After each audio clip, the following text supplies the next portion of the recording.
Créer une communauté Instagram engagée, c'est le rêve des créateurs de contenu et je vais t'expliquer comment j'ai fait. Hello, moi c'est Léa, alias Travel Cowgirl sur les réseaux sociaux. Je suis coach en changement de vie, multi-entrepreneur et investisseuse immobilier. Et dans cette vidéo, je vais t'expliquer comment j'ai créé une communauté Instagram en partant complètement de zéro, qui est hyper engagée, sans avoir à faire de pub et avec des personnes qui sont à fond, qui sont au taquet dans les messages que je prône.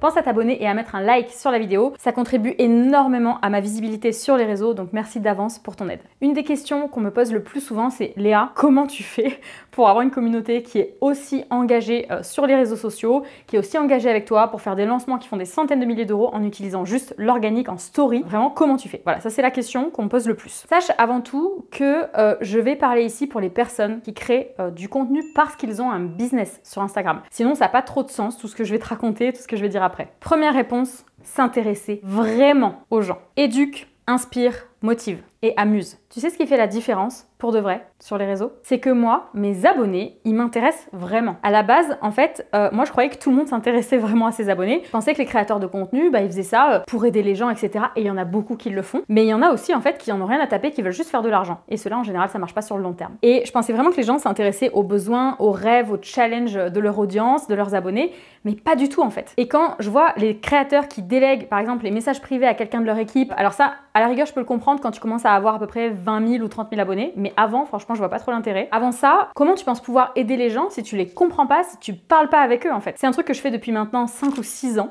Et je continue à répondre à mes messages privés. Et quand vous vous abonnez à Instagram, à mon compte, dans les jours suivants, vous recevez souvent un message de bienvenue. Alors ça, c'est mon assistante qui l'envoie parce qu'on a plein de nouveaux abonnés. Mais ensuite, quand vous y répondez à ce message de bienvenue, toutes les réponses suivantes, c'est moi. C'est pas un chat ou je sais pas quoi, ou un robot ou mon assistante, c'est toujours moi. Alors intéresse-toi aux gens, parle avec eux, renvoie-les sur des choses qui peuvent les aider, soit des trucs que tu as créés toi, soit des trucs que des contacts, des potes ou des gens que tu connais ont créé. Des fois, c'est d'autres comptes. Bon, évidemment, renvoie pas toujours sur tes concurrents, hein, voilà, ça paraît assez logique. Et débrouille-toi aussi pour créer vraiment l'offre dont tes abonnés ont besoin. Si tu as des demandes qui sont récurrentes et que tu as envie de le faire, évidemment. Moi, je mets un point d'honneur à toujours donner une solution à quelqu'un qui m'écrit. Bon, alors, par contre, pour ceux à qui j'ai jamais parlé de ma vie, qui du jour au lendemain vont m'envoyer 10 vocaux d'un coup de 1 minute, en plus, il n'y a toujours pas le x2 sur Instagram. Instagram, si vous voyez cette vidéo, peut-être mettez le x2 sur Instagram, s'il vous plaît. Je comprends toujours pas pourquoi c'est pas mis en place ce truc en 2024. Bref, ceux qui veulent un coaching gratuit par message, bon bah là, évidemment, faut pas exagérer. Hein. Là, tu t'inscris à la liste d'attente de l'académie, je te mets le lien dans la description et je te coach là-bas. Mais les personnes qui me disent, ouais, je sais pas par quoi démarrer, comment tu feras ma place, etc. Je les renvoie toujours vers des vidéos, vers des solutions en tout cas. Mais quelqu'un qui sait pas par où commencer, je lui donne encore une fois toujours une solution, que ce soit un produit, que ce soit un livre à lire, que ce soit un truc à suivre. Imagine que tu es un docteur qui soigne un patient. Comment tu peux l'aider et qu'est-ce que tu peux inventer pour résoudre son problème ou son challenge? Comment tu peux faire en sorte qu'il se sente pas seul, qu'il se sente écouté, qu'il se sente entendu? Donc propose des quiz dans les stories, des boîtes à questions, des sondages. Intéresse-toi aux gens et réponds-leur quand ils t'écrivent, mais pas une semaine par exemple, genre vraiment. Et moi, ça me surprend toujours quand on me dit ah mais je pensais pas que ce serait toi qui réponds, tout ça. Ça me choque parce que je me dis mais il y a peu de créateurs qui le font en fait et c'est pour ça qu'il y en a peu qui ont autant de résultats. Donc deuxième réponse, c'est la régularité. Ça fait exactement 5 ans et demi, aujourd'hui au moment où je tourne cette vidéo, que je poste quotidiennement des stories, sauf quand j'ai vraiment aucune connexion wifi, ça peut arriver. Ça fait 5 ans et demi. Ça fait, j'ai calculé, 2008 jours,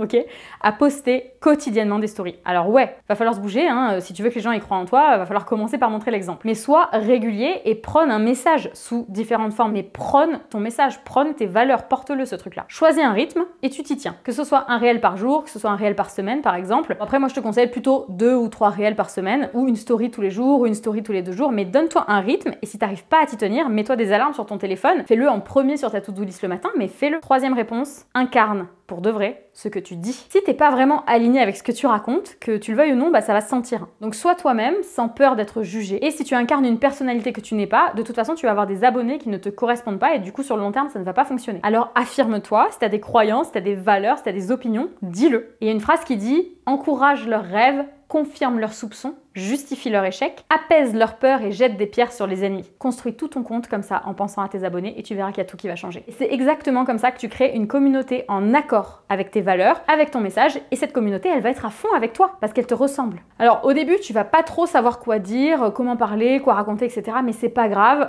lance-toi quand même, ose t'affirmer, sortir de ta grotte et prendre ta place. Ensuite, la régularité, c'est bien évidemment pour l'algorithme, mais c'est aussi surtout bien pour les gens qui te suivent. Parce que si tu postes un truc tous les mois, personne va ni comprendre ce que tu es en train de faire, ni s'intéresser forcément à ce que tu fais. Si tu postes tous les jours, les gens ils vont commencer par être réellement intéressés par tes histoires, donc ce qu'on appelle le storytelling. Donc le storytelling, c'est l'art de raconter des histoires détaillées sur ce que tu vis dans tel ou tel domaine, de comment tu gères tel challenge, de qu'est-ce qui t'est arrivé, de tes galères aussi, en rapport évidemment avec ta niche, ton domaine, évidemment les personnes que tu veux toucher. Quatrième réponse, reste dans le thème. À moins que tu veuilles devenir influenceur et que tu as une vie à $1 million de dépenses par jour, ta vie quotidienne ou montrer ton chat ou montrer tes problèmes avec ta porte de voiture qui est cassée, bah ça va intéresser personne, d'accord? Sauf évidemment si ton business il est en lien avec les chats ou avec les portes de voiture. Si par exemple tu es coach sportif, bah de montrer des dîners en famille ou ton trajet en voiture le matin, on s'en fout en fait. Sauf si tu le rallies à ton activité d'une manière ou d'une autre. Les gens qui te suivent, ils vont vouloir, si tu es coach sportif par exemple, voir des recettes, voir tes séances de sport, voir ton suivi, voir des conseils nutritionnels, voir par exemple des réels drôles de situations dans le sport, etc. qu'on vit tous. Mais les gens, ils vont arrêter de te suivre si tu t'éparpilles trop, si tu parles de trucs qui ne les intéressent pas, genre les fringues que tu es en train de porter ce jour-là alors que tu n'es pas du tout en train de faire du sport, ce genre de choses. Ils te suivent à la base pour le coaching sportif, pour être éduqué ou inspiré ou amusé dans ce domaine-là. Donc ne fais pas cette erreur de parler de plein de trucs qui servent à rien, qui servent pas ta cause ou ton business. Il faut que tout ce que tu partages à au moins 90% soit en rapport direct avec le message que tu prônes, d'une façon ou d'une autre. Par exemple, je vais souvent me montrer en train de travailler, mais aussi je vais partager mes challenges business ou des apparts que je visite ou des repas entre entrepreneurs parce que ça a un rapport avec mon style de vie de multi-entrepreneur et de digital nomade. Je vais montrer aussi mes chevaux parce que mes chevaux ils ont coûté très cher, mon camping-car il a coûté très cher, donc c'est aussi une preuve que voilà, mon business fonctionne, même si c'est indirect. Donc si je montre des images du Cameroun aussi, c'est pour montrer par exemple mes voyages, dépayser aussi mes abonnés et montrer qu'on a notre ONG là-bas, etc. Mais ça montre qu'en fait je me bouge en tant que digital nomade. Je vais aussi donner des conseils, parler de mon organisation, etc. Mais par exemple, je vais rarement donner une recette de cuisine ou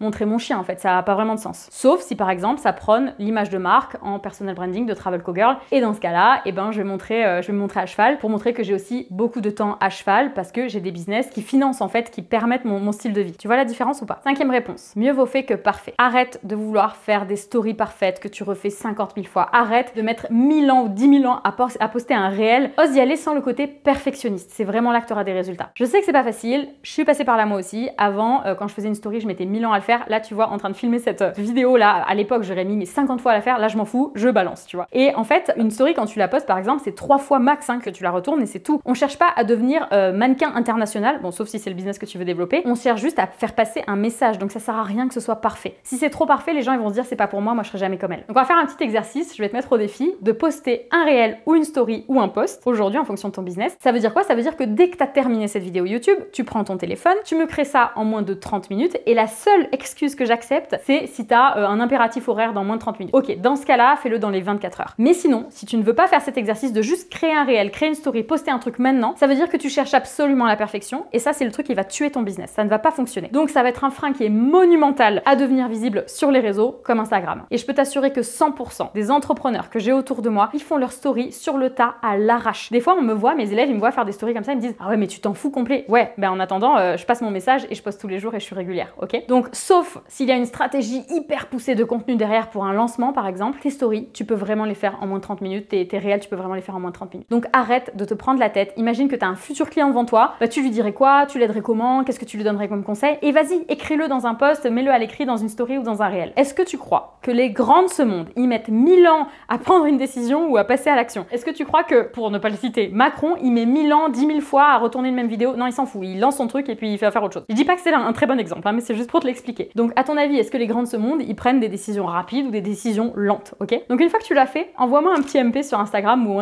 identifie Travel Cowgirl dedans, si t'oses le faire, et je suis très curieuse de voir qui va oser se lancer. Parce que tu verras que la grande majorité ici, là, parmi tous les gens qui sont en train de regarder cette vidéo YouTube, ils vont passer à la vidéo suivante en disant « Bref, la flemme, c'est bon, je le ferai plus tard ». Et c'est pour ça que la plupart des gens ne vont pas réussir. Ceux qui réussissent, c'est ceux qui passent à l'action rapidement, à l'action massivement. C'est eux qui vont réussir, c'est pas les autres. Et d'ailleurs, j'invite la personne qui est en train de me filmer juste derrière, qui me parlait de sa chaîne YouTube tout à l'heure, à lancer sa vidéo YouTube possible là dans la semaine qui arrive. Voilà, c'est juste pour toi, je pose ça là. Ok? Donc faites les choses rapidement, arrêtez de vous prendre la tête. Si cette vidéo t'a plu, bon déjà tu mets un like, ensuite tu t'abonnes, ensuite tu prends ton téléphone et tu postes une story, tu m'identifies dedans et tu te bouges les fesses, tu commences à faire passer ton message. C'est parti.